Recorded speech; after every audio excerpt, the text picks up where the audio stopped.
My name is Rachel Huckfeldt, and I'm an assistant professor of ophthalmology at Harvard Medical School and a clinician scientist at Massachusetts Eye and Ear in Boston.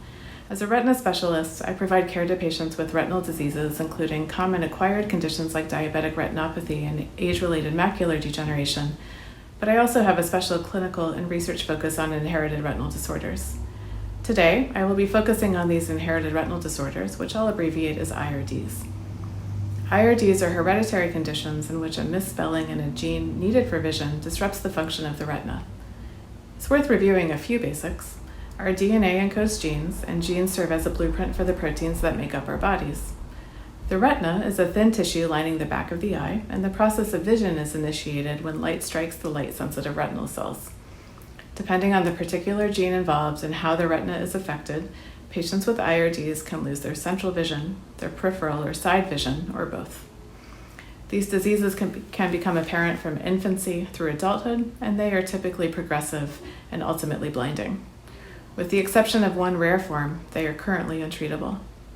Imagine being unable to read or see details directly in front of you, or imagine having only a narrow tunnel of vision with which to see the world, and you can begin to appreciate how these conditions affect the daily lives of the individuals who have them.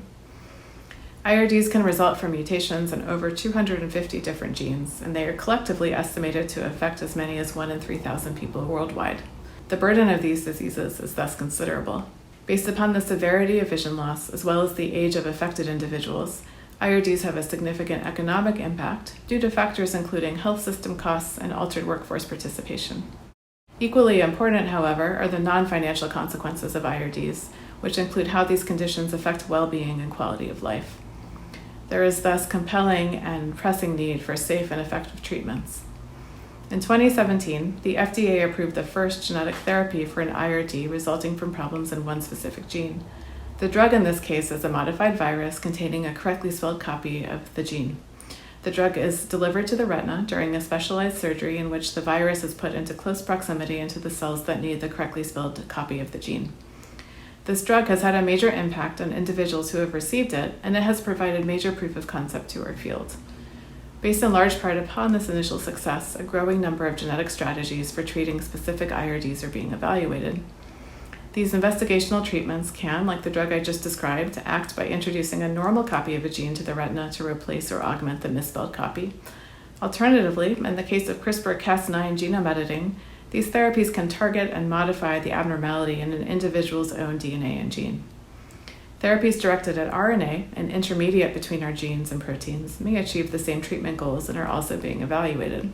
My clinically oriented research focuses on improving our understanding of the specific genetic changes leading to these diseases, understanding how these disruptions affect vision, and ultimately assessing the impact of new therapies as they are tested in clinical trials.